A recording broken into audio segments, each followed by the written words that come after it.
Tienes los ojos indios, como me gustan a mí. Tienes los ojos indios, como me gustan a mí. Elegantes y chiquitos, tu tez es flor de alelí. Elegantes y chiquitos, tu tez es flor de alelí.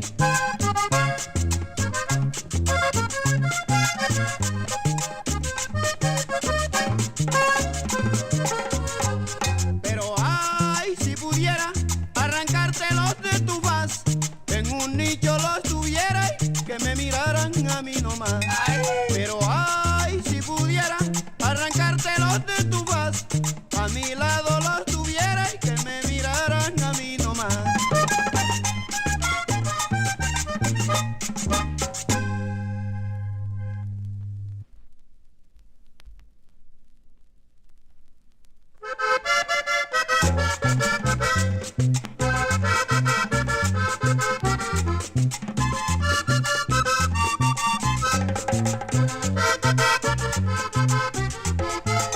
Ya tengo tu beso, ya soy feliz.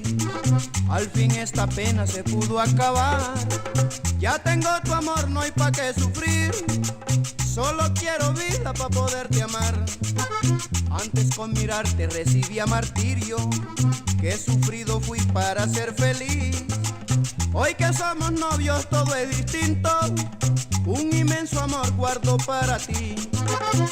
Ya nos queremos, ya nos amamos. ¡Viva el amor! ¡Viva los novios cuando se aman de corazón! Ya nos queremos, ya nos amamos. ¡Viva el amor! ¡Viva los novios cuando se aman de corazón!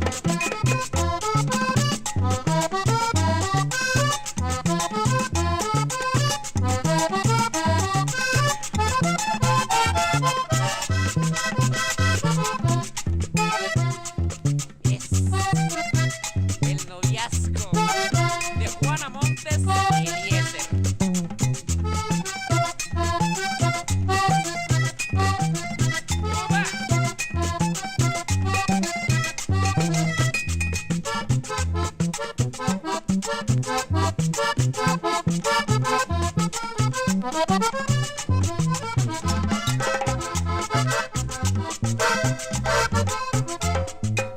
Ninguno conoce mi novia querida. Tiene cabellos negros, mirada serena.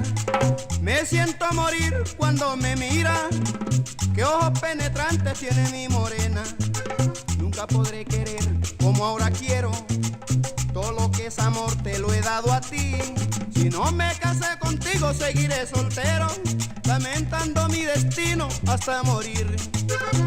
Ya nos queremos, ya nos amamos. ¡Viva el amor! ¡Viva los novios cuando se aman de corazón! Ya nos queremos, ya nos amamos. ¡Viva el amor! ¡Viva los novios cuando se aman de corazón! Mira qué lindos son los novios.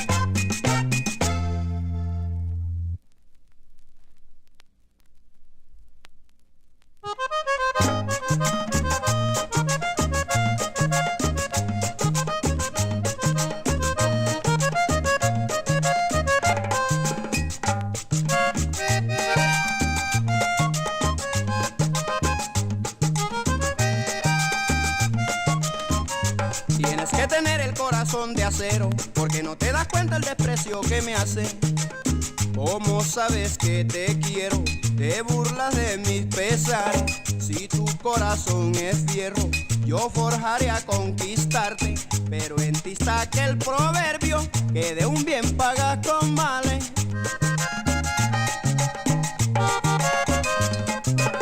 Corazón de acero, porque eres así. Tienes sangre de indio guerrero, pero te quiero a ti. Corazón de acero, porque eres así. Tienes sangre de indio guerrero, pero te quiero a ti.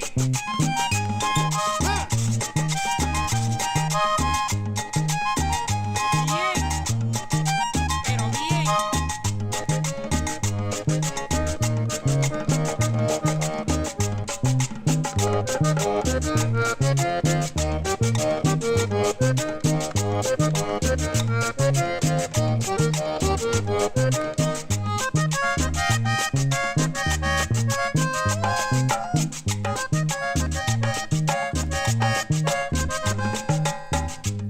Tienes que tener el corazón de acero. Perdona vida mía que yo te esté insultando, pero es que te quiero tanto, por mi Dios santo del cielo, que si pides los tesoros que dejó el rey Salomón, te prometería hasta el trono de la tierra el faraón.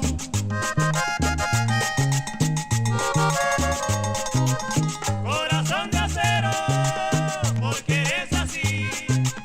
Tienes sangre de indio guerrero, pero te quiero a ti. Corazón de acero, porque eres así. Tienes sangre de indio guerrero, pero te quiero a ti.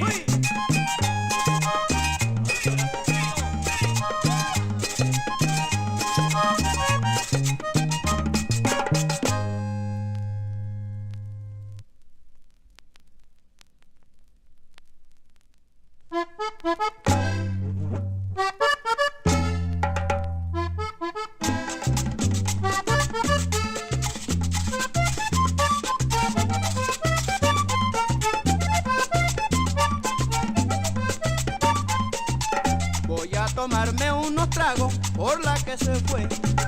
Voy a tomarme unos tragos por la que se fue. Aquella que me ha olvidado sin saber por qué. Aquella que me ha olvidado sin saber por qué. Será porque no me quiere o tal vez me quiera. Lo cierto es que a las mujeres no hay quien las comprenda.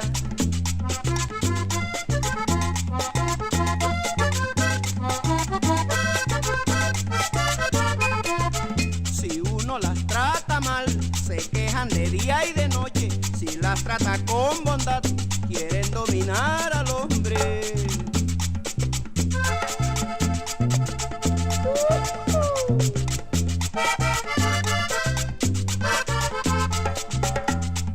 Por eso yo vivo llorando por la que se fue. Por eso yo vivo llorando por la que se fue. Aunque me vive llamando, pero no me quiere ver. Aunque me vive llamando, pero no me quiere ver.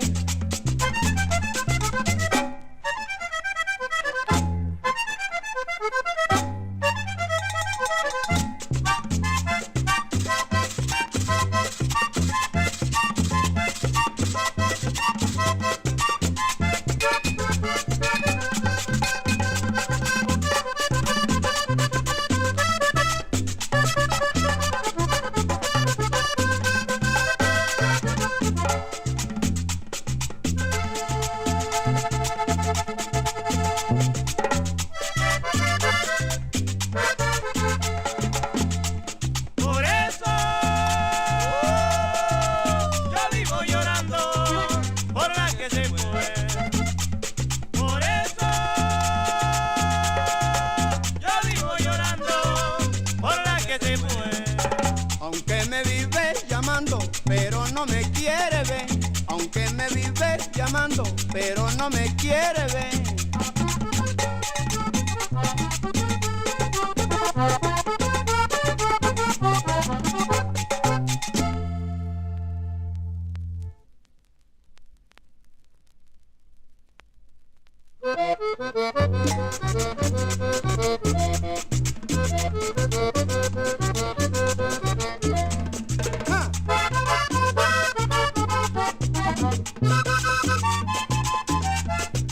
El que no ha llorado por un amor es porque nunca se ha enamorado. El que no ha llorado por un amor es porque nunca se ha enamorado. Ese es el tesoro más anhelado que nos deja locos por la pasión.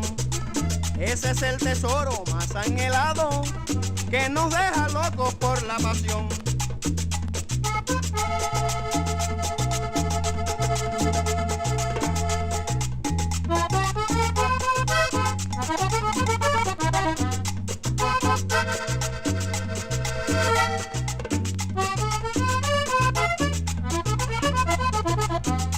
El amor Es lo más grande del mundo. qué dolor es sincero y puro.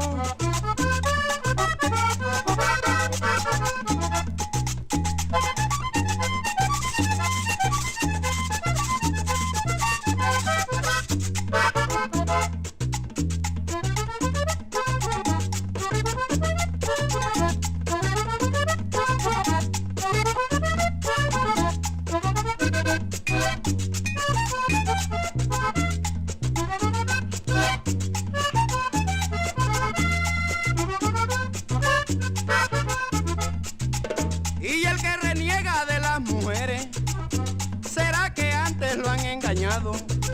Y el que reniega de las mujeres, ¿será que antes lo han engañado? Unas por capricho dicen que quieren, pero con otro viven soñando. Unas por capricho dicen que quieren, pero con otro viven soñando. Oye, los Rodrigoñates.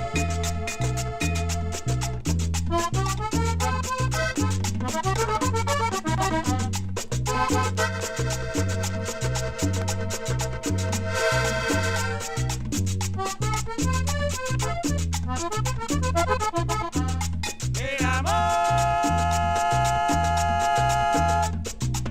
Es lo que más anhelamos.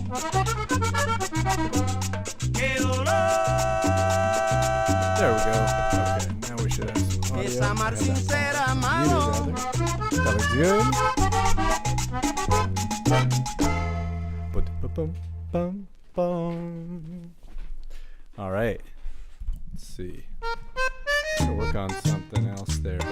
Okay, I hear myself. Let's check the gain here. Gain. Should I be a little louder, maybe? Maybe. Amo a los peces del mar. Maybe. Amo a Oh, mi that's Dios. interesting. Amo a la brisa, Yeah, there we cielo go. y sol. That looks good. Amo I lo que think. Dios me Da da da. da. Do do do. Amo a la luna. Do Amo do a do las do. estrellas. Amo aquel right. manto y la cuna donde duerme Elena. Amo el bello arco iris. Como yo te quiero a ti. Pero tú no te decides a quererme solo a mí.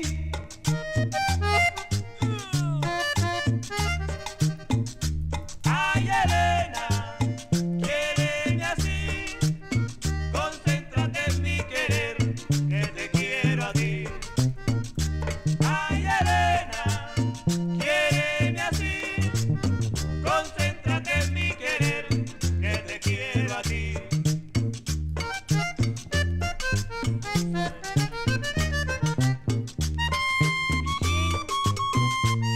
Pero bien.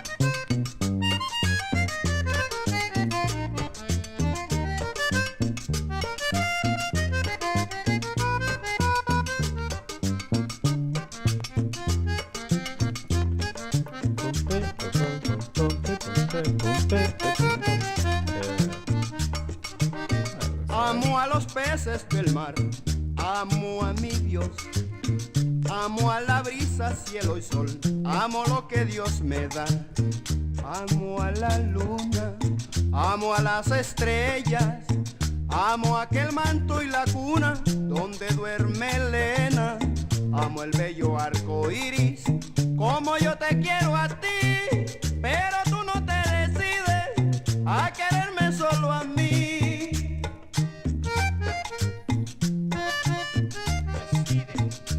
Ay, Elena, quiéreme así. Concéntrate en mi querer, que te quiero a ti. Ay, Elena, quiéreme así. Concéntrate en mi querer, que te quiero a ti.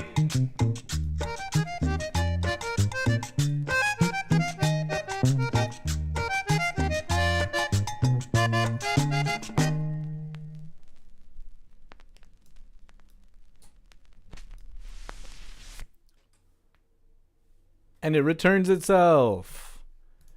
It's a semi-automatic record player. This is my turntable. Where's the microphone?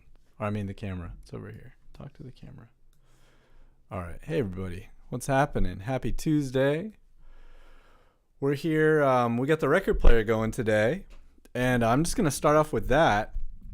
So this is Alfredo Gutierrez. And there's this one record. I'm going to go over there because I have the camera set up. It's pretty fun. Right over the top of the turntable. There's a record called, what is it? Accordion Bohemian or something like that. And that one was cool. And I did listen to that. I have this big stack of records, and I haven't listened to most of them. Probably listened to a third of them, I think, now. But that's the next one I want to put on. And I did listen to that one. I liked it a lot. It seems like the first cut, if anybody out there listening right now is fluent in Spanish, let us know in the chat what's going on in the first cut. It seems like it starts with a little skit, and I don't know what it's about because I'm not fluent in Spanish. So let me go over to the turntable and put that on.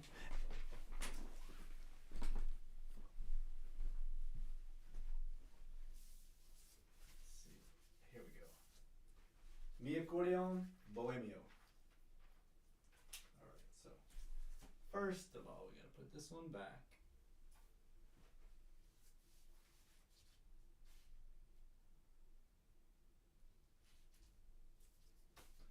I'll do that while I get this one going.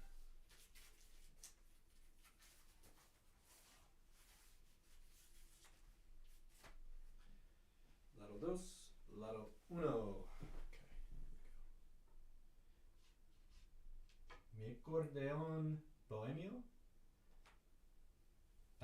Alfredo Gutierrez y su conjunto. Here we go.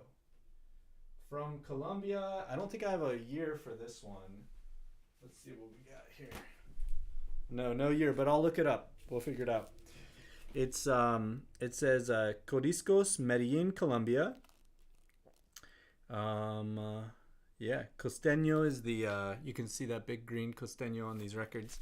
That's the label, and this is the cover. I will put that up right now.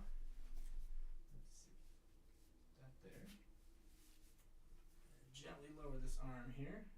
Gotta be real kind of finesse.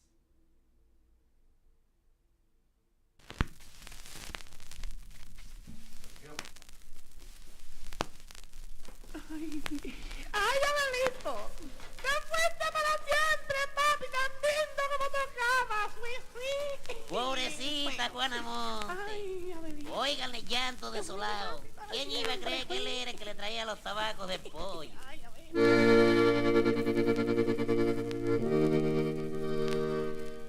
La muerte de Abel Antonio, en mi tierra la sintieron los muchachos. Fueron 5 noches que me hicieron de velorio. Para mis 9 noches todavía me deben 4.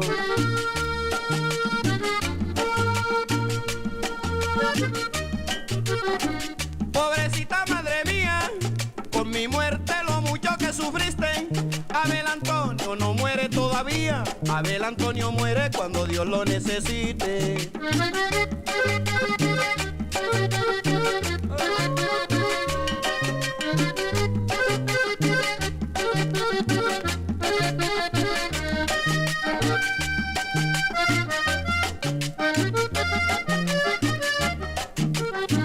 Toda la familia mía, que mi muerte la lloraban con duda.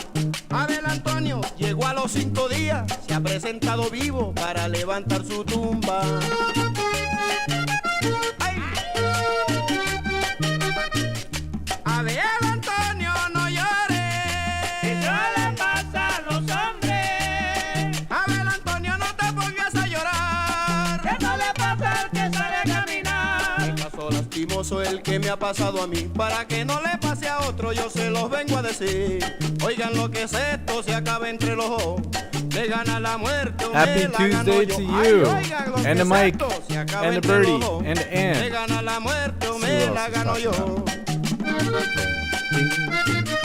Ding, ding, gang, bang, ding.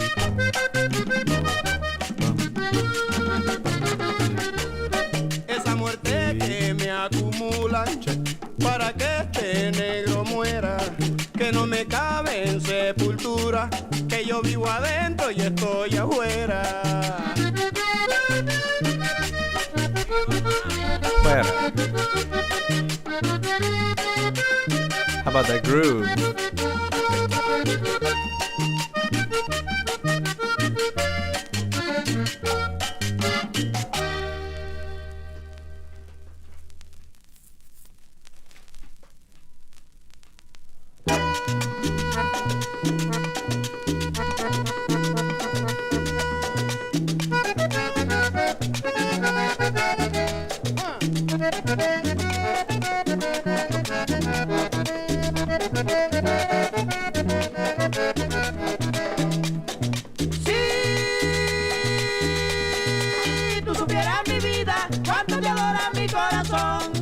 No me despreciaras tanto ni me causaras tanto dolor. No me despreciaras tanto ni me causaras tanto dolor. Por eso que vivo triste, por ti la paso llorando. Por eso que vivo triste, por ti la paso llorando. Por eso vivo cantando, por el mal que tú me hiciste. Por eso vivo cantando, por el mal que tú me hiciste. Ay, hey, hey, hey. Gózalo, mami.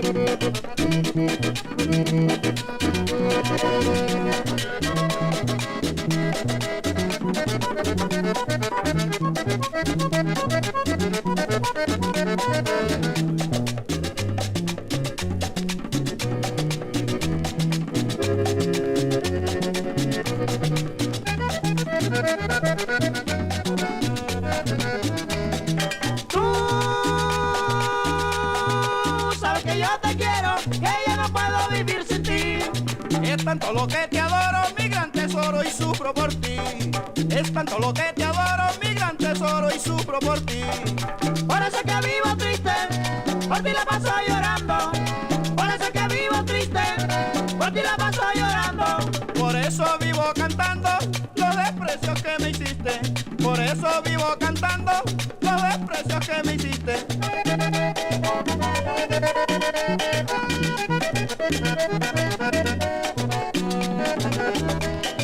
Si quieres que yo te escriba, nunca te alejes mi corazón. Como eres de niña esquiva, eres mi vida y mi adoración. Como eres de niña esquiva, eres mi vida y mi adoración. Por eso que vivo triste, por ti la paso llorando. Por eso que vivo triste, por ti la paso llorando. Por eso vivo cantando los desprecios que me hiciste. Por eso vivo cantando los desprecios que me hiciste.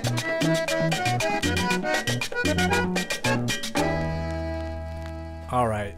We'll pause on our Vallenato records for a moment here. Kind of kick into another part of the stream. All right. Let's see. Ooh, make that go away, and that one. Okay, cool. Hey, everybody. How you doing out there? That's interesting. Yeah. Okay. All right. Cool. So happy Tuesday. Today on the stream, you know, the kind of theme to explore is using your ears to learn music. But we're going to check out a whole bunch of cool stuff today. One of the things is I hauled the record player, and record player is no problem. Nice. I think for the 80s, probably a pretty lower mid-level or sort of budget machine called an Akai. What's the model? APD33. I got it for a total of $90, and the guy that sold it to me, here, I'll show you guys. The guy that sold it to me, I found it on Facebook Marketplace, and he said, well, you can have the turntable with no cartridge and needle for $20, or I have this $200 cartridge that I've got in there because I'm an audiophile. I like to dial it in, play around with it, and it's all set up. So if you just want to buy that from me used for another $70, it'll be $90 out the door. So I said, all right. So I met him at Ed's TV down on 309, where I guess he's friends with those guys or something. I don't really know the deal, but he had it hooked up to like a super expensive, or no, yeah. It was hooked up to a super expensive, I don't know, some sort. I think it was like a Japanese tube amp, and incredible. The showroom for a TV, and furniture store. Anyways, it sounded great. And I said, I'll take it. And that's when he told me all about, how he said, these screws here, don't adjust, don't touch those, don't touch the needle, don't touch nothing. And he said, I think every year I'm supposed to change what's it called? The stylus? Is that the name for the actual needle? I think you got the cartridge and then the style. Anyways, he said, change that every year. But otherwise don't mess with it, because he had it all, set and everything. And so I thought, well, I haven't had a record player but before I left for college, I had my dad's old Technics record player and his records and thrift store records. Anyways, that's what's going on. So that's a lot of fun. Yeah, if anybody wants to donate any records, anyone's got a bunch of cool records, especially accordion records you don't want to hear, let me know. I'll gladly take them. What else are we going to do on the stream today? Well, we're going to check out my subscriptions and see of the stuff that we've listened to over the past years now, I guess.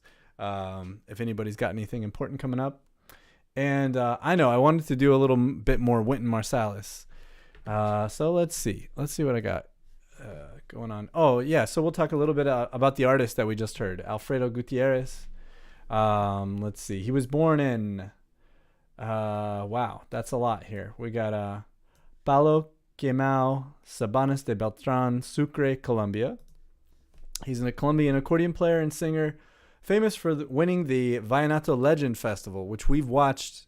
If you remember, we have watched when we did the show on Vallenato. That was March of last year, I think. Wow, feels like a long time ago.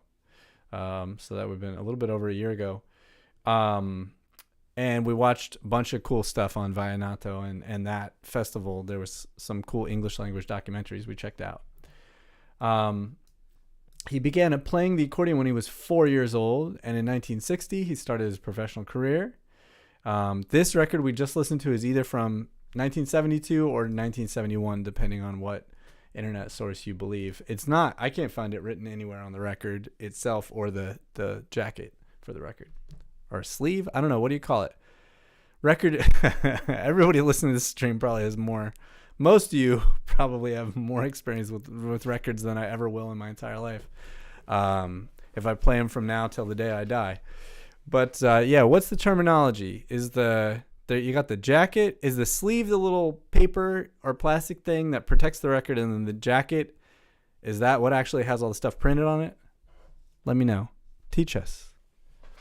Anyways, it's not on any of there. So let's see what else. He got Codiscos record label, and that's the record label.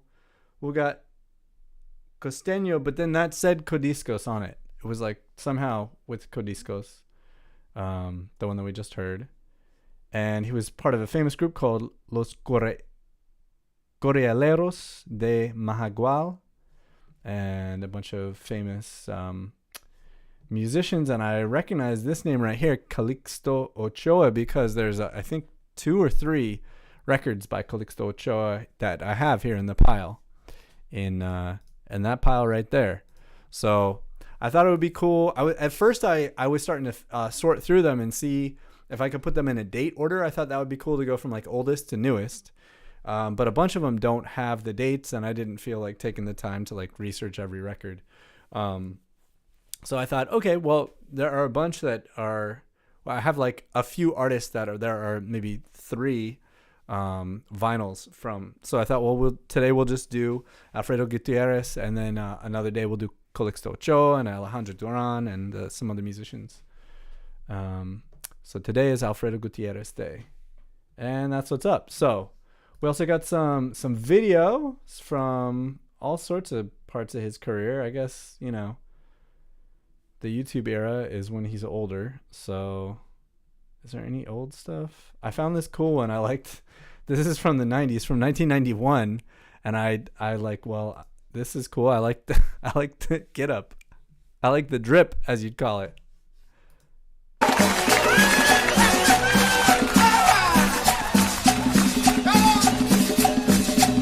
How about that?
y al sonar de la caña va entregando sus amores.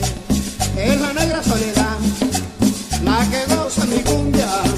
Es la negra zaramullo y el caramba, con su pollera colorada. Por eso le digo, mi negrita gozo y el caramba. Con su pollera colorada, ¿Cómo se menea esa negrita soledad? con su pollera colorada, De aquí para allá, de allá para acá, oye mi amor. con su pollera colorada. And that's the end of that one. All right, that's cool. That's cool. Very, very cool. All right. So I've been listening and going through my subscriptions. So we've checked out Yo-Yo Ma before. He was doing a he's cool, man. He and Winton, yeah. But he's doing this thing where he is playing classical music in national parks across the United States. And he just yesterday released this one where he's playing I assume an unaccompanied cello suite, but I don't know. We'll see what Bach he's playing. Suite number 2 in Alaska. Does he say what park in Alaska? Yeah. Not in a park. Amidst the melting permafrost on lower Tanana Dean lands in Fairbanks, Alaska, where I was brought by Princess Dazrai Johnson. Okay, cool. So let's check this out. Oh, wow. That's really cool.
I just want to pause it and share what I'm hearing, because anybody could put this on.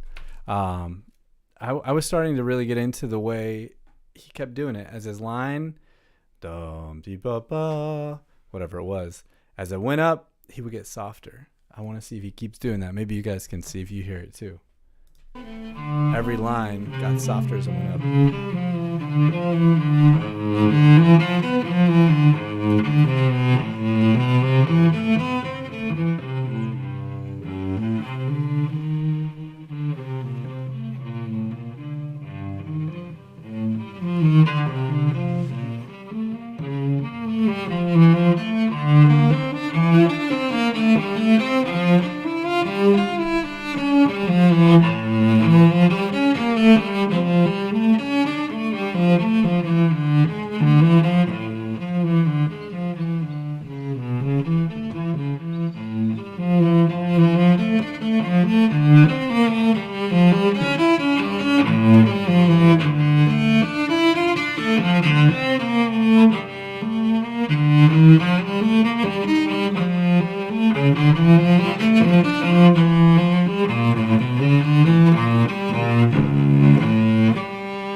All right. Well, as soon as I said that and paused it, and then I didn't hear, he was doing other shapes. What a cool piece. I'm not familiar with that one. Mostly I know the first one. It's so interesting. You hear him, to hear, somebody as masterful and great an artist as him play, and it's easier to hear maybe than a polyphonic, it's a monophonic Bach piece. And still all the concepts are brought out, separation of different melodic ideas, like you have sort of, and liked it. Cool.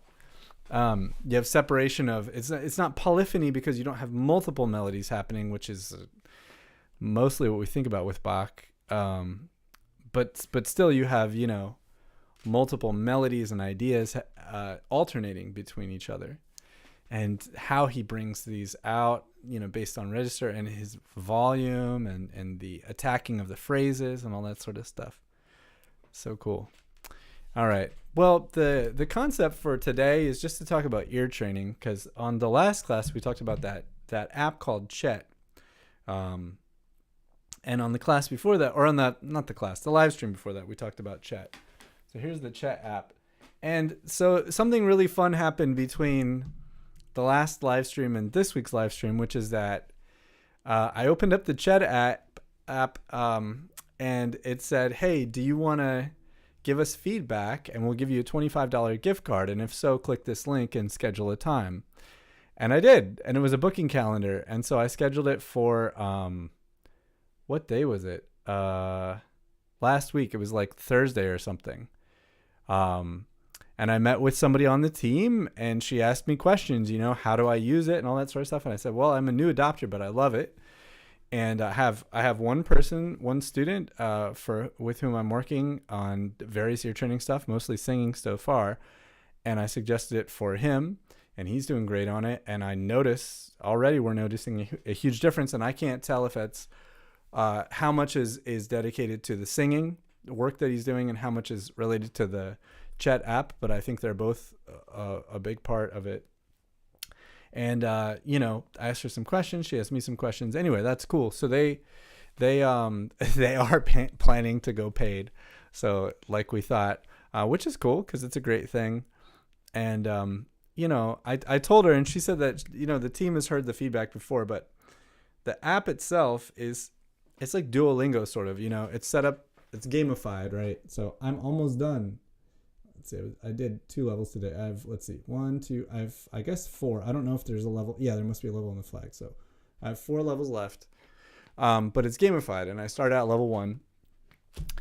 And I said, well, that's the coolest part. If it was just, because there's other things you can do on these other tabs.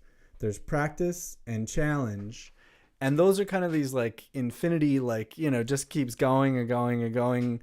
And you don't get any sense that you're, improve. I mean, in the way that I completed level 25. Now I'm on level 26. So I told her that, and she said, yeah, the development team is surprised to hear that, but we've been hearing that from a bunch of people. So I said, well, yeah, you should do that with the skills for Baroque music, like Bach and the Italian stuff, Italian Baroque, and do that for klezmer, build out levels, courses for these idioms of music would be really cool, Anyway, that was fun. That was fun to have that. So for the ear training thing,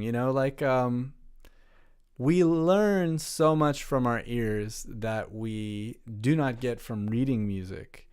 And it's really, really important to work on that, to transcribe, to learn, to copy. It's very hard, or it can be very hard, rather. It's been historically very hard for me and very frustrating and exhausting. And I haven't been very good at it, comes harder than other things about music have for me. But man, when I make improvements, it sure does change everything about music for me. Everything becomes a lot easier. Yeah, to go back, I'm reacting to the chat now. So Bertie Wooster said, I'd love it if there was a jazz mode. That's a great idea. Yeah. And she said that the development staff, they all met each other at the Manhattan School of Music. They're all jazz majors or, completed their education now. So they all have, because I said, well, is there a specific, pedagogy or methodology of ear training that you guys are building this on? She said, no, we're just, just sort of how we learned and especially how we were trained all at this school. Yeah, hear jazz harmonies and stuff. I know you'll get there. One that I liked a lot was a video we watched on the live stream before, I think. And it was, I wish I could find it. It would take me too long. Maybe I'll look for it today. That'd be good. But it was an exercise where the person was sitting at a piano, and he said, just play any two notes and sing them both, And then we watched another video, I don't know when, last year, maybe sometime, and there was a classical pianist who said the same thing. She said for ear training, if you have to ear train, you should try to sing everything that you're playing, and if you have a chord, just arpeggiate it. Practice arpeggiating it. And I think that's probably, that's maybe the best actually practical thing you can do for singing this stuff, because I think you'd agree, Bertie Wooster, that singing is really like the magic bullet, the silver bullet rather, the secret weapon there.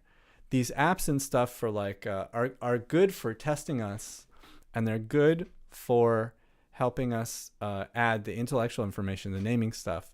But something about when you're singing along with it, it really, I suspect, if I was to guess, I think what it does is it forces you to listen to yourself. And somehow that circuit is really good. So that reminds me of sort of this, maybe the number one thesis thing that I was thinking of about the ear training is that we, the conceptual place to move from is we're always trying to hear and figure out whatever we're listening to. Always, wherever our spotlight is, I'm listening to the bass, that's cool, or I'm listening to the rhythm, that whatever's going, that's cool, whatever we're listening to, the melody, the harmonies, because it's, and of course the bigger picture. But whatever captures our attention as musicians, we would benefit if we were always transcribing, trying to figure it out with our ears. And the ears require a couple different things. Like where we want to get to is that we can identify the tonality of the song. So we don't need to know what key it is, because we'll do that as soon as we get to an instrument. That's another process, But you'll be able to know where the one, the bottom of the scale is, tonal center. You could call it do also. You can hear that, and that's what ear training teaches you.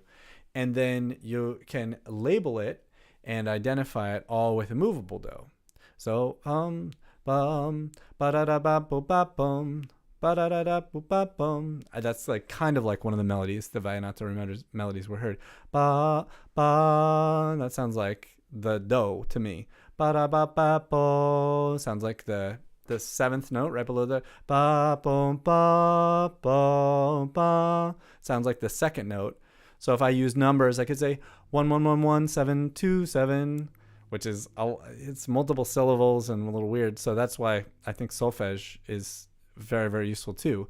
Do do do do ti re re re do mi do. I would say do do do do do do do do ti re re do mi do, and then I would try to practice it. So because when I'm saying those solfege syllables, those are naming the scale degrees. So I just have to get to an instrument and go, bum. Oh, that was the do, right? Or whatever it is, and go, oh, that's a blah, blah, blah note.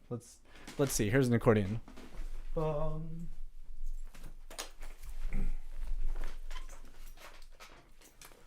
So then we have to, you just plunk around. E flat. Ba. Di-di-di-di-do-da-do. Da-da-da-da-do-da-do.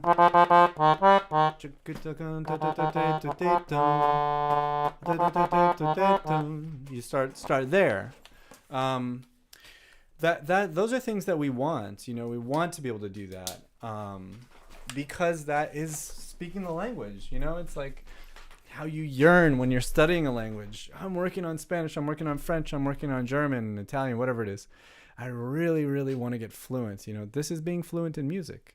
And any of us can do it. And if it's challenging for you, maybe the only thing that means, like I like to say, if it's hard, you can replace the word hard or the idea of that's hard to do on music with that is unlike things I've spent a lot of time with and I've learned before.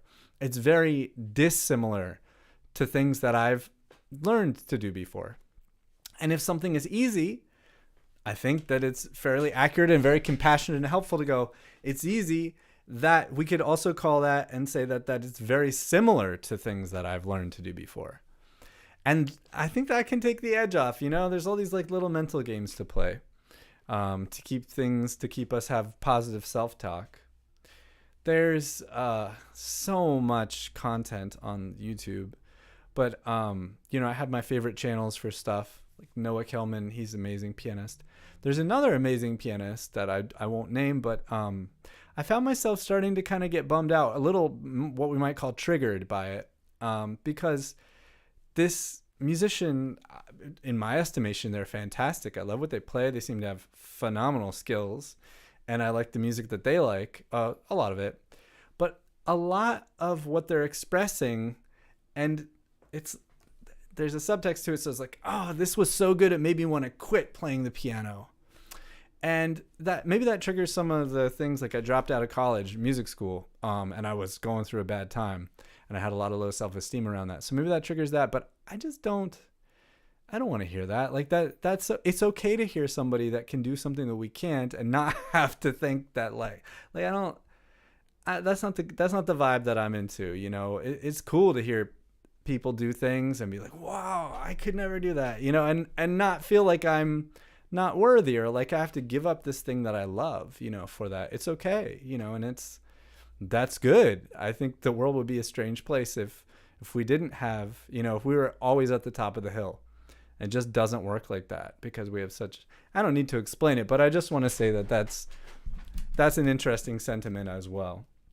And that the game of, we have this passion and this love, and I would say, we're all sensitive artists if we choose to spend to follow the pursuit of music, but that a lot of the game as adults is just finding ways to persevere and not maybe give in to the self-talk like, oh, I'm never gonna get this, or I suck, and all this kind of stuff,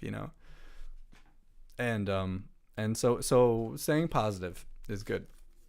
So anyway, back to the point, which is, if your training is hard, for you, challenging, just know that you haven't done a lot of it. And probably if you grew up in a different situation, like exists in many places in the world where music is not taught by reading it on the page, but rather taught by listening from the get-go, then you wouldn't be struggling, So, okay, cool. That's not your situation. So bravo, I'll use the I pronoun instead of the you pronoun. Tell myself this, remind myself of this.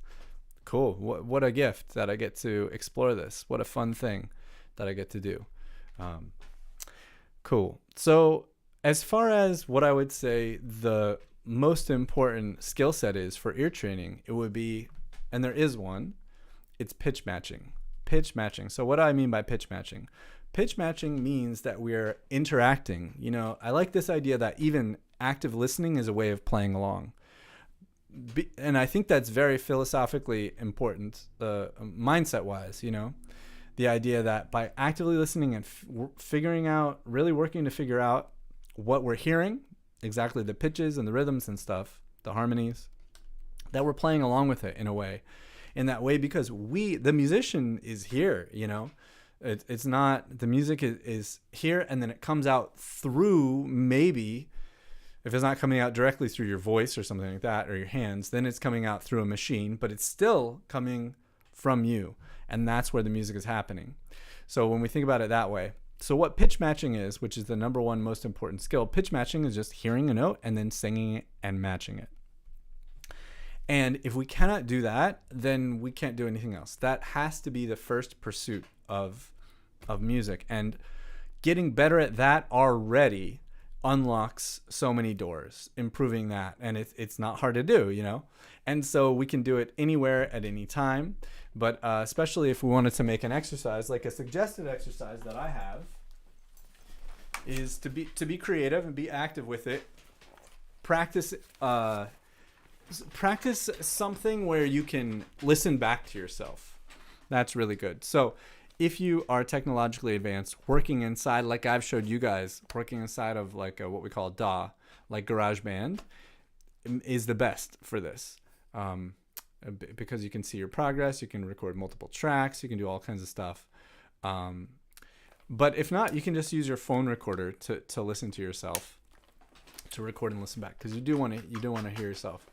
But you can do pitch matching on your instrument, piano, on anything, on the accordion. So I'm just gonna play a random note. I'm gonna listen to it. I'm gonna sing it inside myself, because we need to practice that. We need to practice turning on the active listening. Like, did I lose the note? No, I did. There it is. And then, of course, the actual thing to do is sing it.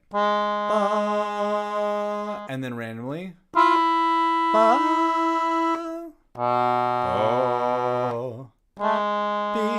on that first one again. And so on and so forth. And that is the skill upon which all the other skills are based. So everything gets more complex from there, and it does not get any simpler than that. Now, if that's hard, then you just take two notes, You take one note until you can get one note, although you will get very bored of one note. Ba. Hear it. Hear yourself singing it. And then sing. Ba. And maybe you want to stick to three notes and kind of randomize it with your fingers. Ba, ba, ba, ba, ba, ba, ba, right? And then you just get more and more complex with that. You generate exercises which introduce more and more notes, and especially wider and wider ranges. So another thing about just the human experience is I like to use bird watching as a parallel sensory skill set. I'm not a bird watcher, so if you are a bird watcher and you think that I'm way off, let me know. But bird watching, as far as I understand it, is a skill. An expert bird watcher and a novice bird watcher who is not gifted can be looking at the same tree with the same gear, the same day, and even regardless of like age or actual vision, right? The expert bird watcher is going to see more birds. Why? Because their eyes are practiced. They have developed a skill set to separate all the stuff, which is probably trees and leaves and stuff, from the birds. And the more they've done that, the better they've gotten at it, the better their eyes have gotten. And the novice bird watcher is seeing their eyes are looking at exactly the same thing. They're taking in all the same vibrating photon waves, or whatever a wave is. It's at this end of this at the same time. We're both seeing the same thing. So it's a skill. It's the brain's skill set to separate the important things from the not important things. And that is one of the big skills for building our ear. And I would say that if we, like me, I've really worked and I've gained a lot, but I come from nothing, no gifts to hear.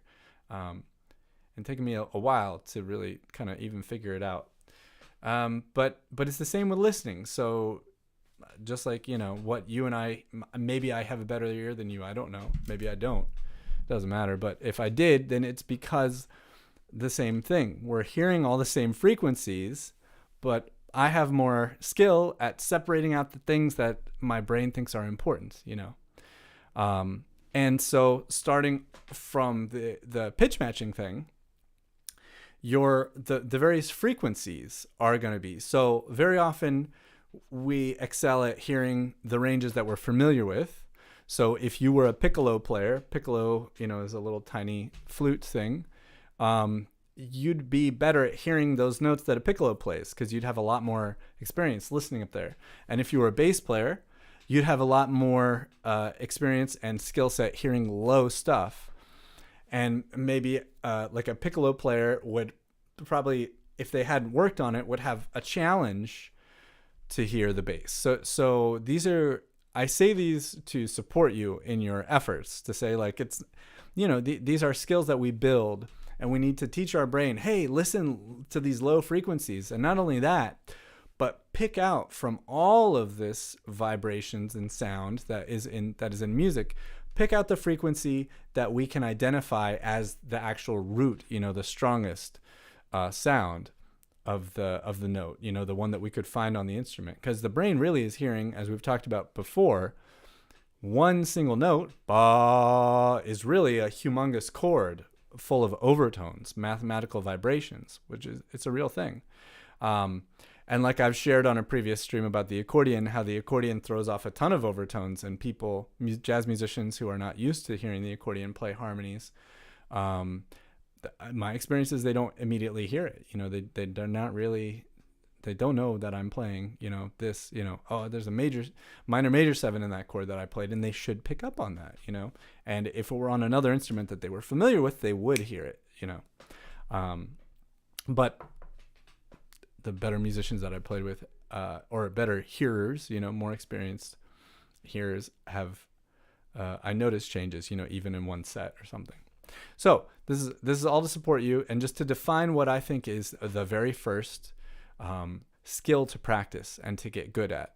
And it's you don't need really anything more than the will to get better. So I would say have the will to get better at pitch matching, and if you can work in a recording program, that would be the best, for you. But if that's not something you're used to, then don't add that as a whole project on top of that. You just take your smartphone and turn on the thing. So watch this. So I'm going to do this without the ear training app.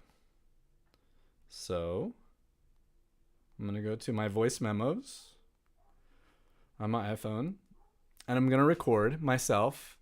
I'll record myself playing various notes on the accordion. Let's say we'll do 10 notes. And I'll do something that's maybe I'll do all chromatic notes between a C and a G. 10, and I'm going to, I'll put it in time, and I'll play for like 4 beats, and then I'll rest for 4 beats.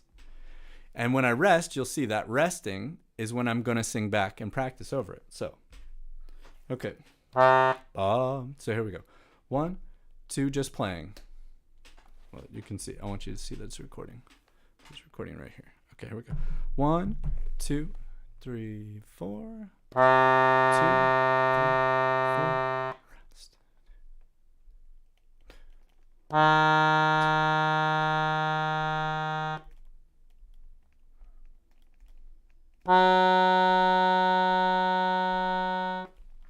I'll just do 5.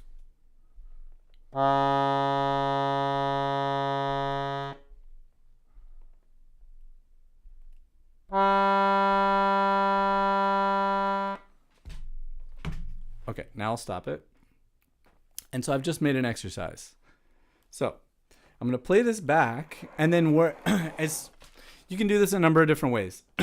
I like to say as soon as I can, or in a particular time. As soon as I think I hear the note, try to sing it and see what happens, because what we want to do is we want to get our listening accurate and fast. It's not going to happen in the beginning. You're going to go high and low and all that kind of stuff. Okay. Ba. Ba. So there we go. 1, 2, just playing. Well, you can see. I want you to see that it's recording. It's recording right here. Okay, here we go. 1, 2, 3, 4. Ba. Ba. That's that open space. Bum.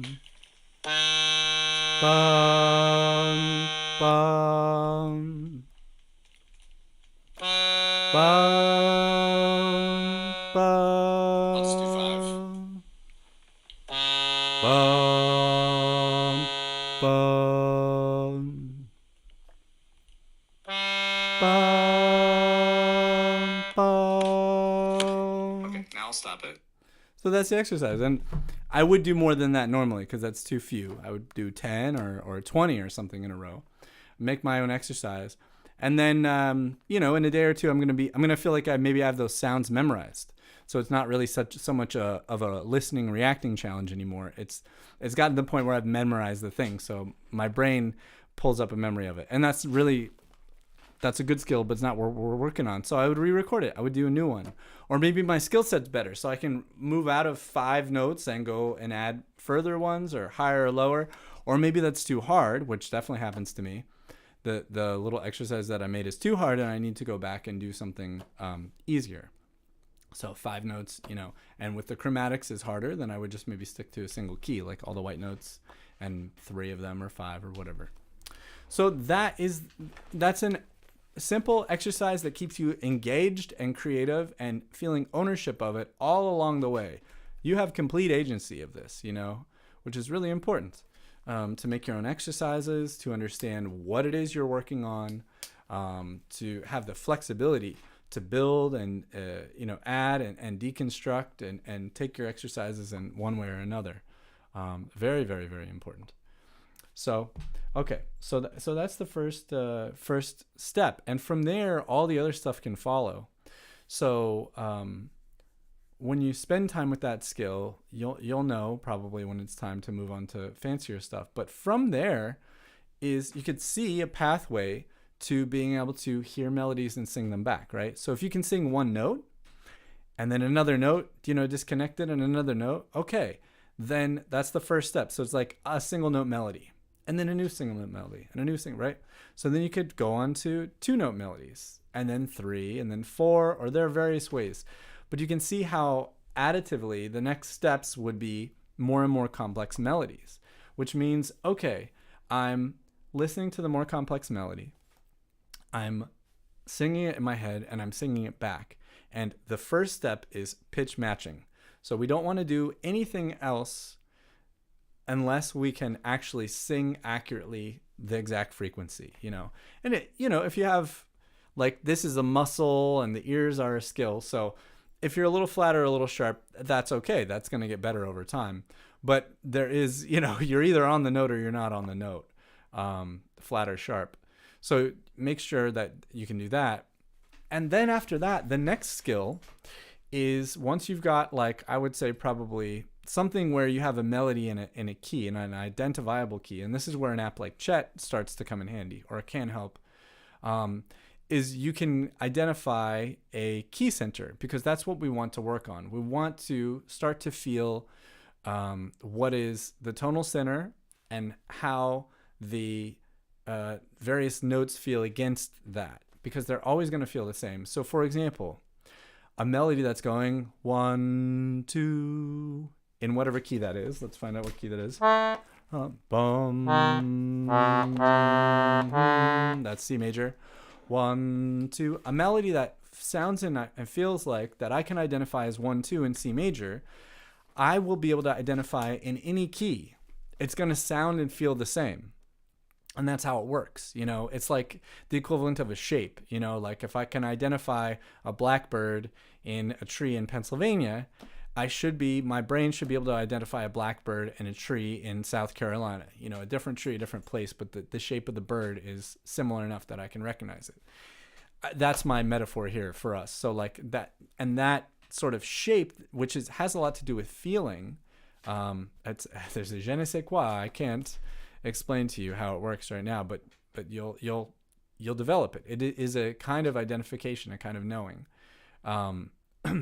That's like literal. It's not like emotional or spiritual. It's just, it sounds like that. Anyways, that you want to start working on as the next step. So, bum, ba. So you'd say, oh, that was the first step and the second step. And you can either name them with like Arabic numerals, like 1, 2, or you can name them with what we call the solfege. Do, re, right? And then if I went,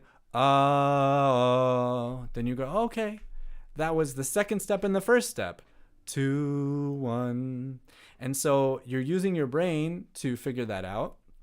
At first with very, very simple melodies. And that's the other thing for learning is we're given a limited set of notes to work on. So like, just go was this 1 and then 2, or was this 2 and then 1, and then switch keys. So like, ba. Okay, there's a new key. And so we've identified the tonal center. Ba, we need to sing it.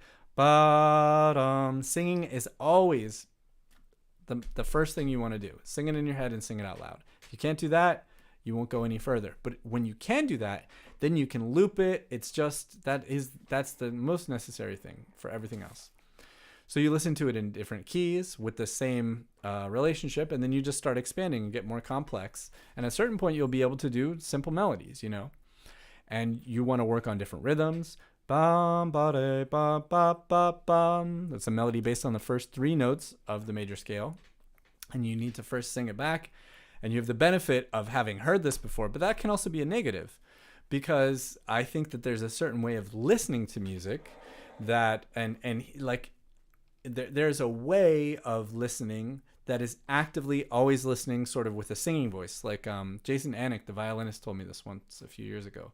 And he said, well, you should be singing it in your head as you're playing it or as you're hearing it, singing along with it. And I found that to be exactly true. Really excellent advice. And so that we want to get to where we're always doing that, where it's not something that is relegated to just, I'm practicing, which is going to take a little while. It's much easier when you can start to hear stuff, as you're listening to it. But still, that's the vibe and the mindset. So that's, I think, as much of a little lecture as I wanted to give. I'm sure I'll contribute other things, but it's absolutely possible, just with the pursuit of it, with time put into it, where you can get fluent at the language of hearing. And, we could think of this as a language, so if we have the tradition of learning out of a method book, then we learn how to read the language. Okay, I'm learning Italian. I can read Italian. I can read it. And I can speak it, which for us means I've read it, and then I'm going to play it on the accordion, right? Okay, I know that note, D, D, D, D, D, D, D, D, whatever the thing is, right? But the lacking skill is I cannot watch a television show without subtitles. I can't listen to a podcast of Italian because I cannot hear it if it's spoken to me. If music is played to me, it sounds good and I enjoy it, but I don't know what I'm hearing. And that seems like a lopsided skill set, it's because it really is a language, right?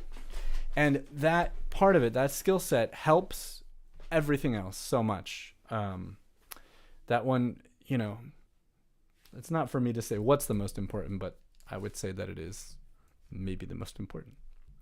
Okay, so let's listen to some more music. There was some other stuff. Oh yeah, here, let's listen. I love Marius Turneanu. He's Romanian. This is a brand new video that just came out a day ago. I'm looking forward to hearing what this one is.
this stream it is. 05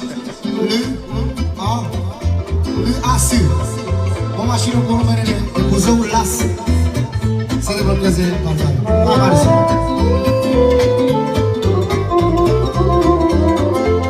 Cel mai frumos program instrumental de la mare sturnă pentru toată lumea. Valoarea noastră și valoarea României. Alright, it's a 15-minute video, so very respectfully Ozzy there. Alright, let's check out some other stuff. What else do I have going on here? Alright. There was a bunch of cool stuff here. Paolo Rosso. More Romanian accordion. Let's see. There was... Okay, I also have a playlist here. Let's check out my playlist. Oh, I know what came out. On Friday, a record came out. This record, Anatoly Muster's record.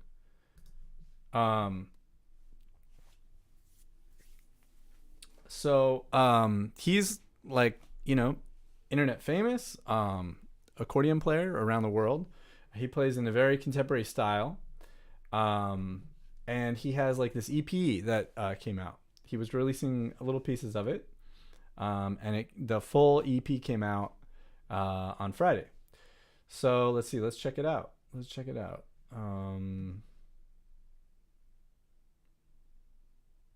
Wonderful Now, it's called.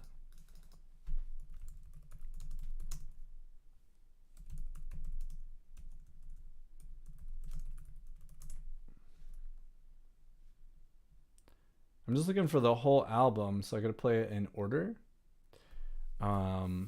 Well, that's all right. We'll listen a little bit. So here, we'll listen to one on the stream today, one or two.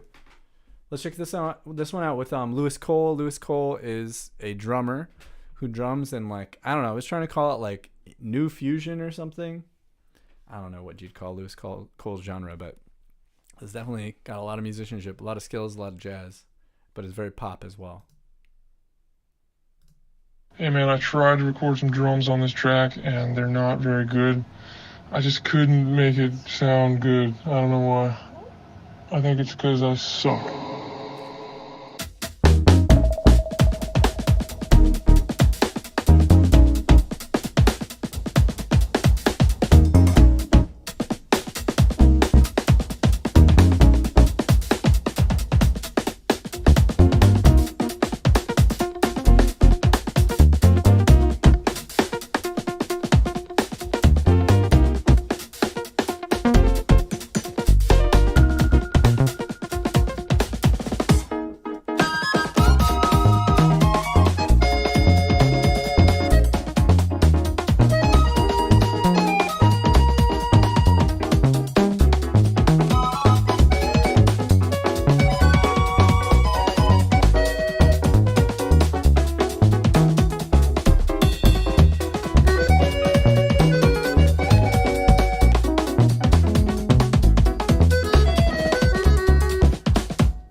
There you go. I really like Anatoly's. Yeah, I agree. Birdie was just super groovy. Yeah, BGR likes it too. All right, cool. Well, let's listen to one more. Let's see. We heard that one. Downs layers. Let's see. Well, you know what? Because this is a visual medium, let's listen. Let's watch this video. This one I know from LA. I remember when this happened because I know somebody that actually lent Anatoly their accordion. That's super cool. Well, actually, yeah, I can mention them. So it's Kayla from Cinema. Kayla, the woman who has been on the stream. I think we did it last year leading up to Cinema. She's a wonderful human being and an accordion player.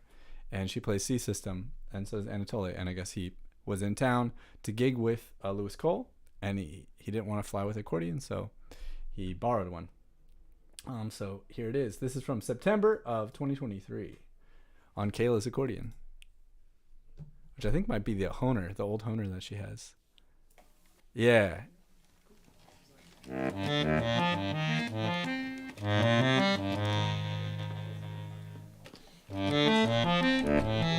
Ah, the Cavagnolo, because it's a free bass. There you go.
so cool.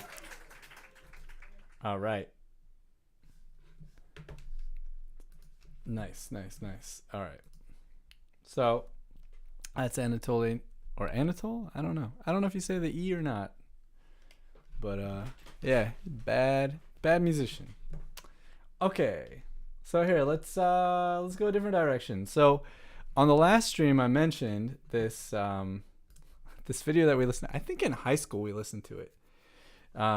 It's a classic. Let's see, I got a playlist here. Here we go. This one right here. It's Winton. There's so much new stuff I appreciate with it. Winton at Tanglewood in 1995. And I think he's got some other famous musicians there with him. I think Yo-Yo Ma is there. And it's just a really cool, as I remember it, a very cool. We will not listen to the whole thing because it's almost an hour long. But let's start it at least. Maybe we'll serialize it and do it on multiples. But this was very, very cool for us because we didn't have, as far as music education, where I grew up in the desert of Southern California, none of my family or relatives taught me anything about music. And all I learned was from the school teachers. And they never talked about musicianship or listening or expression, really. I mean, that's not true, but always in band class, and it was never taught as a constructive sort of thing. It was like, there's hairpin dynamics. You got to get louder. You got to get softer. But there was never like engaging us like, hey, here's a phrase. What would you do with this phrase? How would you shape this? So anyway, this was, one of the few kind of pieces of musicianship that we got.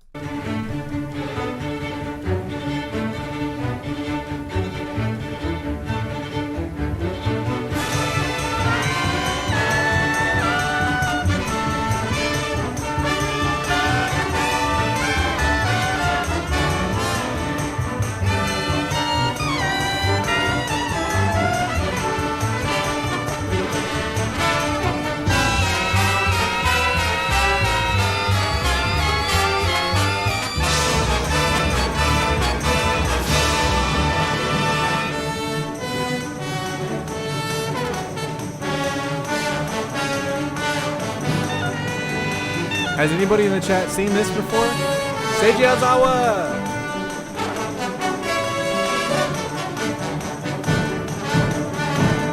See you, Mike. See you next week, I hope.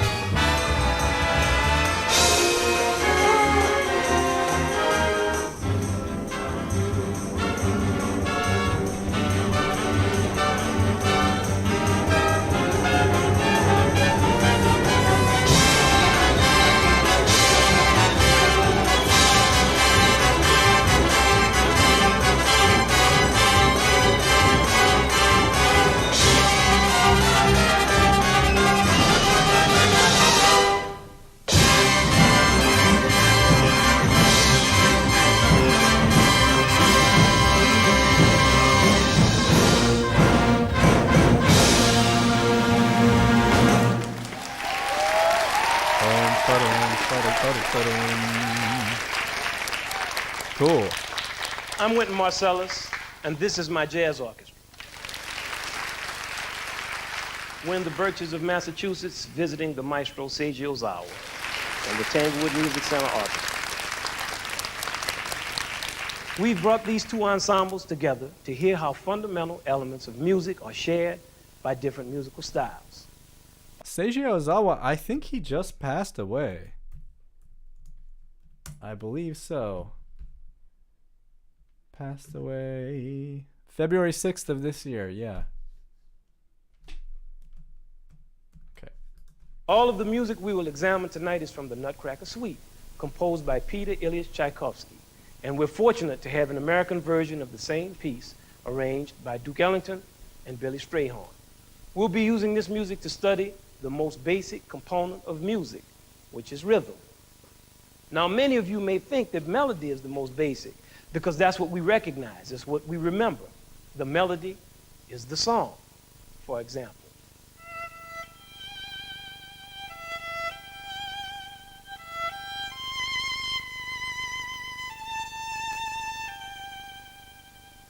We all recognize this melody. But what if we take the rhythm away? What happens now?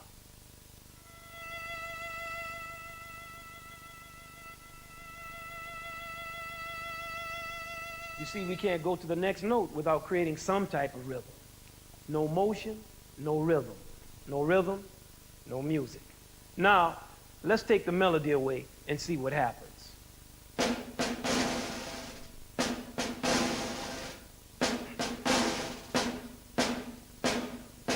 This is still music, even though there's no melody, because music is organized sound in time. Any sound, if it's organized, it's music.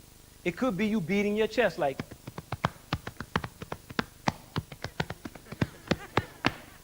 That's right. As long as it's organized, it's music. I mean, every day we're surrounded by rhythms. You wake up in the morning and you eat some oatmeal or whatever you like to eat, grits with some sugar in it, or some salt. You go outside, and what do you hear? You hear this.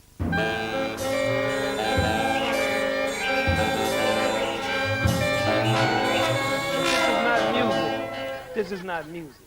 It's fun to play, but it's cacophony or noise. It's unorganized. But in the midst of this cacophony, sometimes you hear somebody who's really frustrated in traffic, and they might blow their horn like this.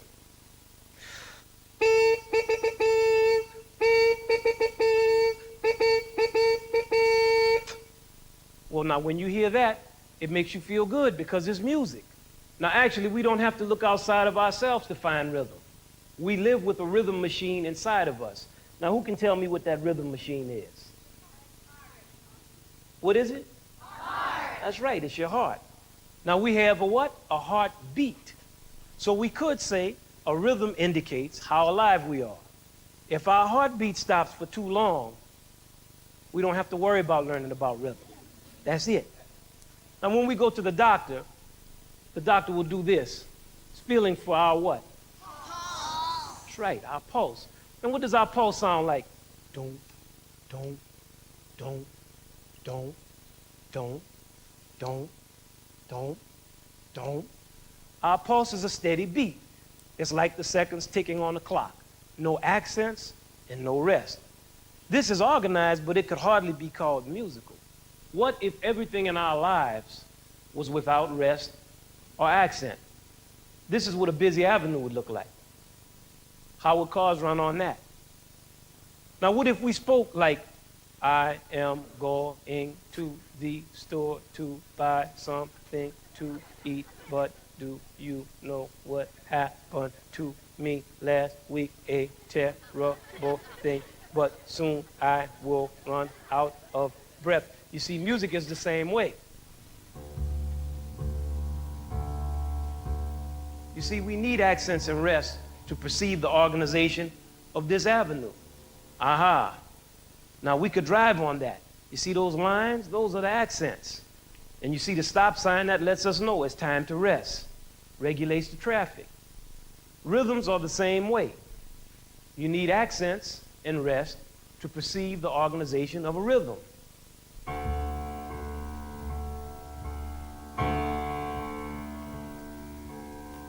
See, now you can tell something about this rhythm. And we have names for these organized units. For example, if somebody asks you how far from home to school, you're going to tell me 5 blocks, not 6,737 steps.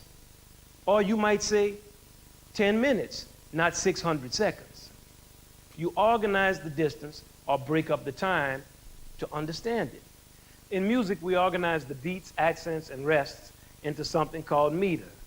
And meter is counted just like numbers. There are odd and even meters. For example, odd, 1, 2, 3. Or else, in an even meter, 1, 2, 3, 4. You see, they feel odd or even. Now let's listen to sections of Waltz of the Flowers from the Nutcracker Suite. Tchaikovsky's is in an odd meter of 3, and then Duke's arrangement is in an even meter of 4.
so good.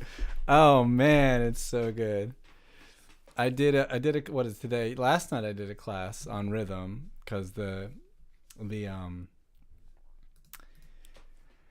blues class I'm teaching is feeling the blues. So it's the focus is on rhythm and emphasis and grooving and connecting ourselves. And I talked about that exact same idea. So it must have percolated up from when I was a kid, from when I was a high schooler learning that.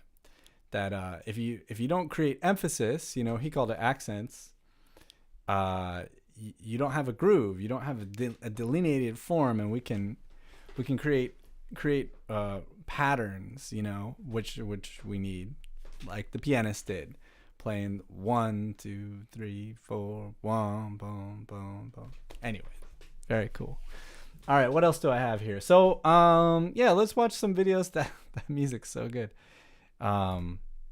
I got some videos here about ear training. I don't want to listen to all of them because there's a lot of stuff, but I thought it'd be cool to hear different perspectives. So a lot of these are very emphatic, just like me sitting here lecturing about ear training. But let's check out a few of these just to see the beginning parts of them, because I thought that at the very least that would be cool. So let's see. Let's check this out. This one sounds cool. Ear training milestones. And this is what I started to talk about. But I think that this guy has this figured out further than I do. So this man is called Use Your Ear. No, what's his name? I don't know. He probably introduces himself at the beginning here. But his channel is called Use Your Ear. Let's see. We'll get it. This video is going to be extremely helpful to you because I'm going to show you. My name is Dallas, by the way. The entire pyramid of skills, and this is going to help you a lot in understanding what exact thing you have to. All right, so let's go right to the beginning. So pitch matching.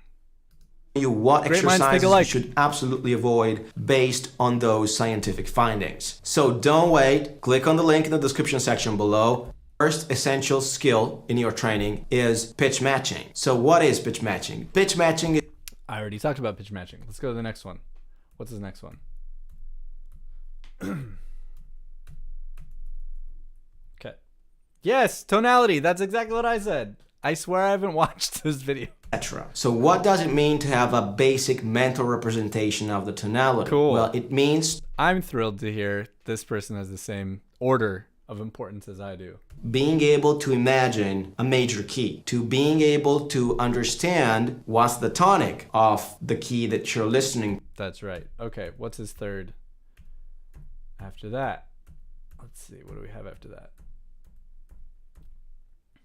Okay. Video and also in this one. That being said, I hope the second point is clear. So let's talk about the third stage in the development of your training skills. The third stage is internalizing keys colors, chords colors, etc. These are not visual colors. I've explained it in many videos on this channel. Now this is an idea that I'm not too familiar with. So let's listen a little bit and see what he describes here, because I don't know about this and I didn't talk about this. Don't know about these concepts yet? I invite you to check out this video up here. You will also find another link in the description section below. I will explain briefly what are keys colors, colors of the chords, etc. The keys colors is the sensation, the sonic sensation that each note assumes within the key. We have 7 notes within the key, and we. Okay, yeah. So that's.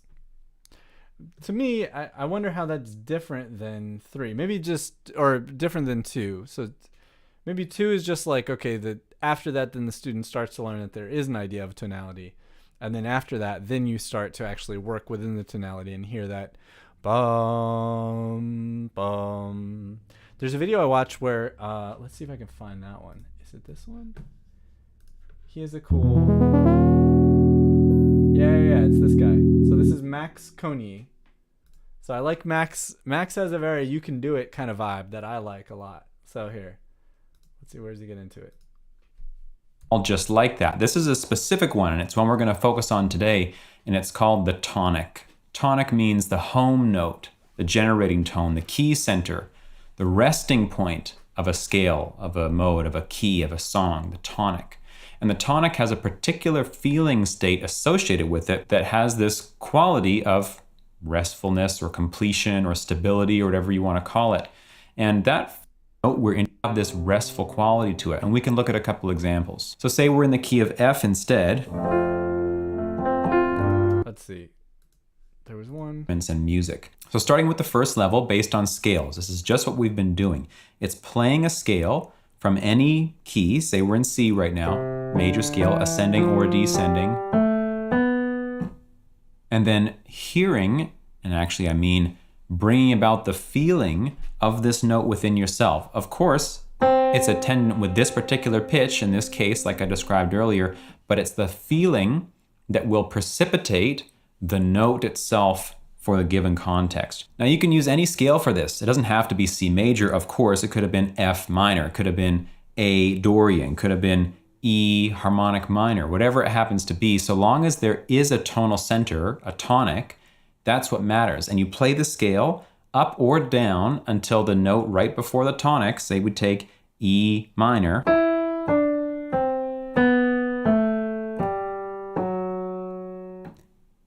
Can you feel it? Do. So to do it, you're bringing the scale to near completion, allowing the feeling of the completion, that is the tone. Interesting. I like that. I like that it's very cool because it's getting us, it's a wonderful exercise, I think, because I've never thought of it this way, but it's obvious that there's a tonal, there's a gravity to the scale. Ba do dee dee dum ba ba ba ba bum bum. Got a little bit too low for me, but let's do a major key. Bum be ba bum be ba. You sing the next note, right? Like this is Max's example, but it's cool because there is a gravity to the music, to the scale, to the melodies. The major scale is a melody. And there's a gravity to that scale. The gravity is what feels, it's the feeling that we get.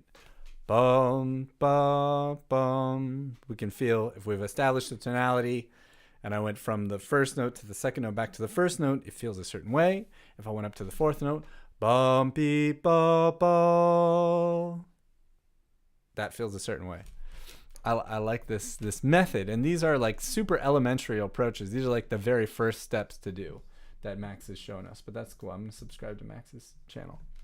All right, now there was a ear training video. Let's see if I have it open here. I might have closed it. That I also wanted to look at. That's from the Open Studio. Let's see if I can find it again real quick. I forgot to add it to the list apparently. Yeah. This one's 7 ways. Okay. So again, it starts with like philosophy, which I agree with. We'll skip their cool intro. Today. So I mean, it's an important distinction to make. Daily jazz advice coming at you. Brought to you by Open Studio. So I think we're gonna steal this. What he's about to say. What Peter Martin's about to say. Listening to it, which means that today we're talking about listening. We're talking about ear training. We are. Yeah. We're going to give you 7 ways to improve your ears through ear training. How else would you improve your ears? Well, you're not going to improve your ears through eye training. Well, no, but some people think if you read about it or if you watch YouTube videos that your ears look. So I mean, it's an important distinction to make, I think. I agree. Yeah.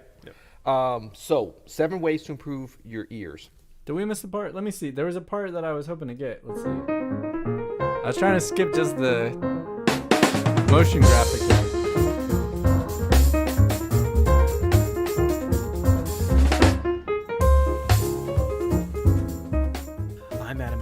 And I'm Peter Martin. And you're listening to the You'll Hear It podcast. Daily jazz advice coming at you. Brought to you by Open Studio. You're listening. Nah, we didn't miss it. He's talking about ABET. Always be ear training. Always be ear training. There we go. How did I pick the right moment? That's crazy. So I think, hopefully we're going to sculpt these. Always 7. be ear training. That's it. I'm just That's looking what at the list here. We actually only have 6, so we're gonna have to come with an audible for number 7. But we hope that these are all things that you can be doing continually. We don't want to think about, ear training as something that, you schedule time for 17 minutes a day, and that's the only ear training you do. We can do it throughout when you're walking around with headphones, when you're thinking about music, when you're sitting on an airplane, when you're Right. away from your instrument, when you're at your instrument. There's all Like, how about that dee dee bum dee dee dum dee dum ba dee do dee dee, right? Do. So where's the tonal center of that? Where you want to get to is you can go bum. What note is that? Dum dum. What note does that start on?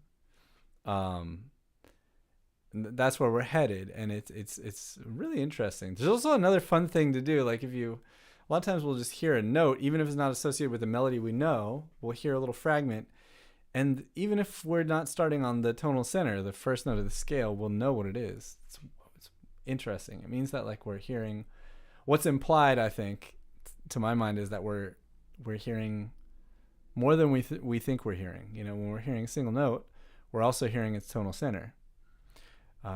What's that about? D. It's probably acculturation. Them. That sounds like the third. Ba-do-dum. I would say that's the third. Dum bum. And that sounds like the fifth. 3 3 5 3 3 5 3 5 da. That sounds like the octave. Da D 7 da 6 6 5 bo. That sounds like the 2. D, and I'll test it like 2 1. That sounds like bum ba dum da dee da ba. So that sounds like 2 3 4. Back to the 2 2 3 4 2 dee da 2 4 ba. That sounds like the 7. Da 7 6 5 7 1 da. Sounds like 1 1 8, or the 1 in octave. Anyway, so just more demonstration of that skill, where we want to get to. All right, let's at least hear one of their things, and then we'll just listen to some music.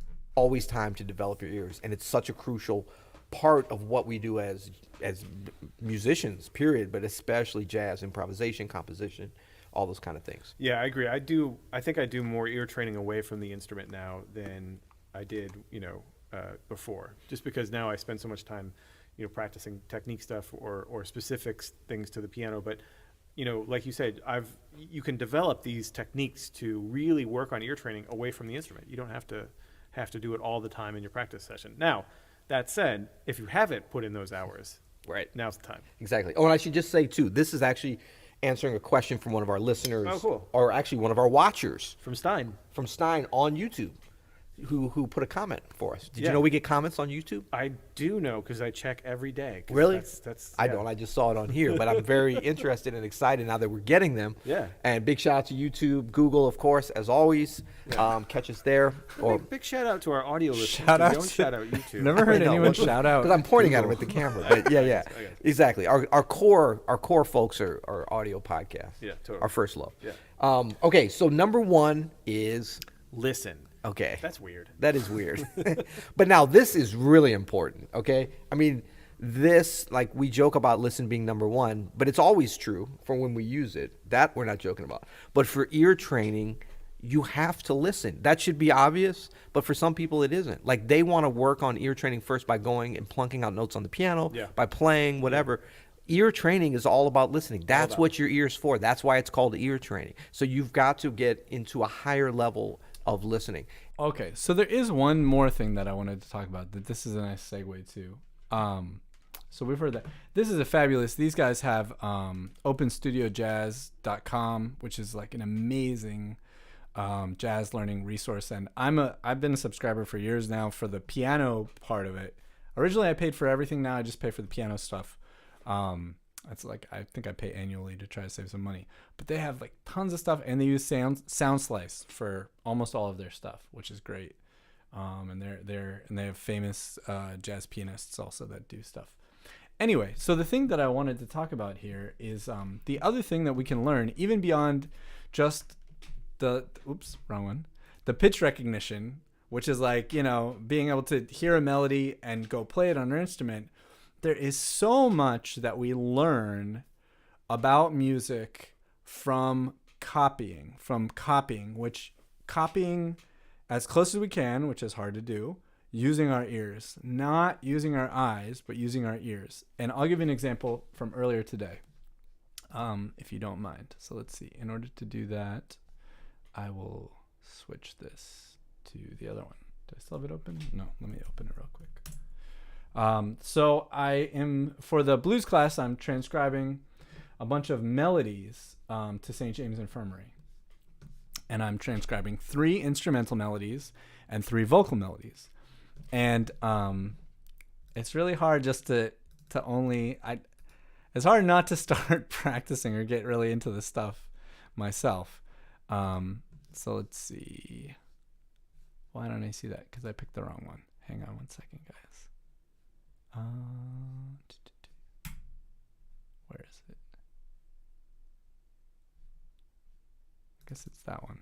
Okay, here we go. So this is... Oh, I see what happened. Okay, sorry. One moment.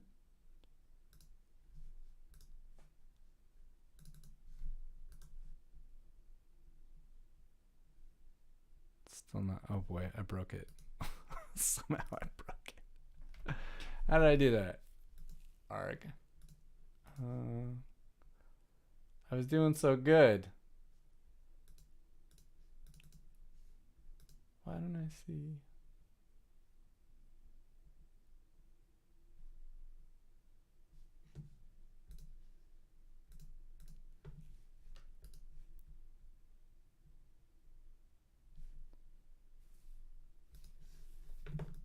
Here, I'll just drag this here. That'll do it. There we go. Okay, this is what I want to show you anyways. So now of course I gotta adjust it. So things already just today I'm learning stuff by ear. So I have not spent time with early jazz and not with Louis. But what I was doing today was I was transcribing his vocal melody. You can see I'm not finished with it. I'll need to get it done by tonight, but I'll hit play. I went down. So already cool. So usually we think of, if you looked at the written melody to St. James Infirmary, D, F, A, which is actually what he plays when he plays it on the trumpet. But when he sings it, already we learn, I went down. You can vary the actual notes of the melody.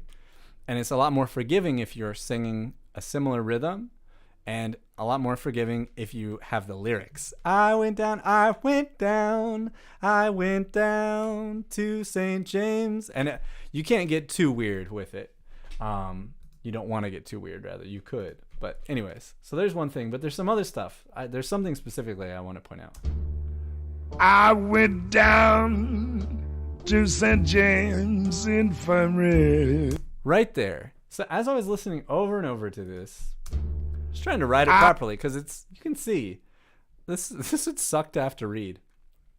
I just want to get it accurate, and then people will know, that their notes are, and then you go, oh, there's a bunch of A's, and then you can look at the A's and listen to Louis, and that's good enough. I went down to St. James Infirmary.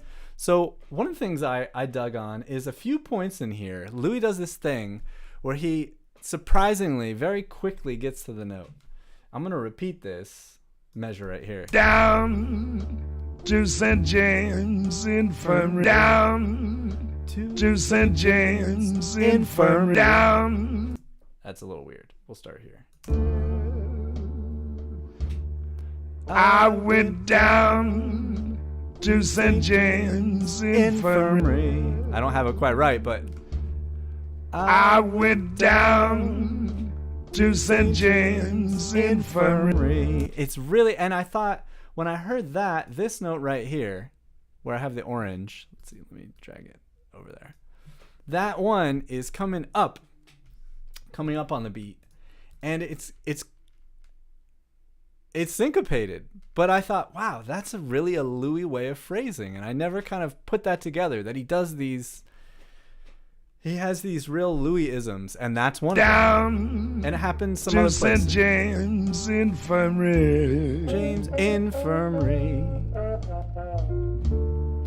Saw my bed. Right there, on the upbeat. Jack sa. Saw my baby. Jack sa. Saw my baby there. That little bit is a pure Louis thing that we would never get. And it's very, very detail oriented. So this is another thing. This is a minute detail. So this is a much higher level thing. You know, the more experience, the more the bigger your dream is, I guess. But the more experience, the greater into detail you get. You know, you start with very broad, basic things, and you get more and more detail into it. So don't be overwhelmed by this. But this is one of the things that you can pick up by using your ears. And I'm writing it out because I want to use it as teaching materials, and also for me, this is a way of studying it, right? So I could copy it, but I might not be able to actually like replicate it or understand what's going on. So I have to study, I have to think, okay. And so writing it out is one of the parts of that, along with other things. So I would write it out to understanding, oh, it's going like this, okay. Then I might make some exercises in addition to trying to get it together with my voice and my instrument to let my nervous system learn how to do what Louis is doing, right? Just copy Louis. Just like language, really important. And we take that for granted completely. We'll listen to the rest of this. She was stretched out on a long I didn't finish this. white table. There's some things I'm not certain about yet. So cold, so sweet, so fair. There's a lot of cool stuff. This is a fun exercise for me to do. Think about how to write all this stuff out. Anyways, this is a free course that I have up on the website that you can check out if you want. You can join for free, and it will be up for a long time. So go to risingreed.com and you can join this. All right. So that was the other thing that I had in my mind to talk about, is how when we use our ears, we learn a lot of very deep and very important things that cannot be written down. They cannot. And what we get out of doing that is more than the sum of the parts, because when we study with our ears, we are doing all this extra work. We're doing all the stuff that like a teaching video or even a teacher or a book or something might do. You know, we're using our ears and we say, what is going on? We got to do all the work to figure it out. And even this exercise got me, you know, I was like, man, I wonder if people do have different ways of writing this stuff out. Because there's two parts of this. One, understanding what they're doing, and then two, writing it out, which is written notation fails. It really does fail. It cannot capture the intricacies of our hero musicians, Sidney Bechet and Louis and Jean-Baptiste. Those are the three musicians that I'm using for this. Anyway, okay, so here, enough thinking and talking and stuff. Let's listen to some more stuff. Let's see. Let's do I'm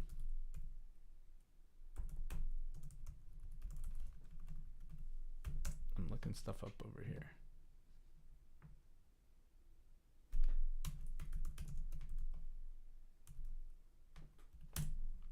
Let's see if we can find any in the spirit of swing, but with an accordion.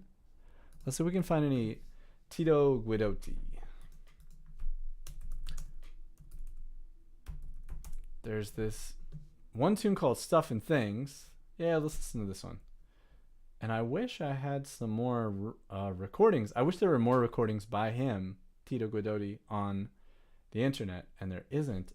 But this will be cool. All right, we'll listen to this one after somebody playing an arrangement of his. But the only studio recording I know of this musician is this one, Stuff and Things.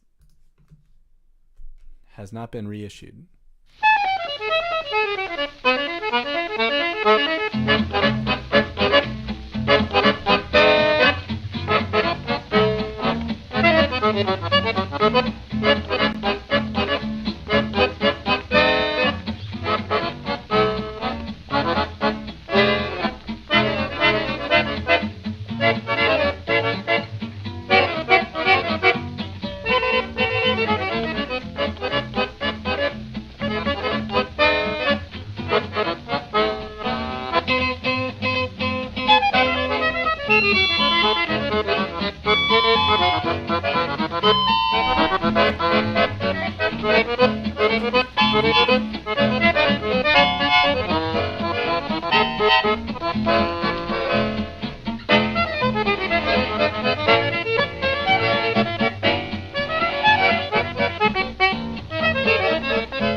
Okay. So that's swing. That is not jazz because there's no improvisation going on there. Let's check out Tommy Gumina. Super talented musician here. Here we got, oh yeah, we checked this out. Julian Lebreau did this whole thing during COVID year where he transcribed all this stuff. Let's see, what do we want to hear? We can check this out. I think this, let's see, is this record with him playing a digital accordion or not digital, electron, like a synthesizer accordion? Let's see. It is. It's incredible. Incredible, but I want to hear some acoustic accordion. Buddy DeFranco. So Buddy DeFranco is a very famous, legendary bebop clarinet player.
Buddy DeFranco Day, right on. Mr. Clarinet. We'll check that one out next week.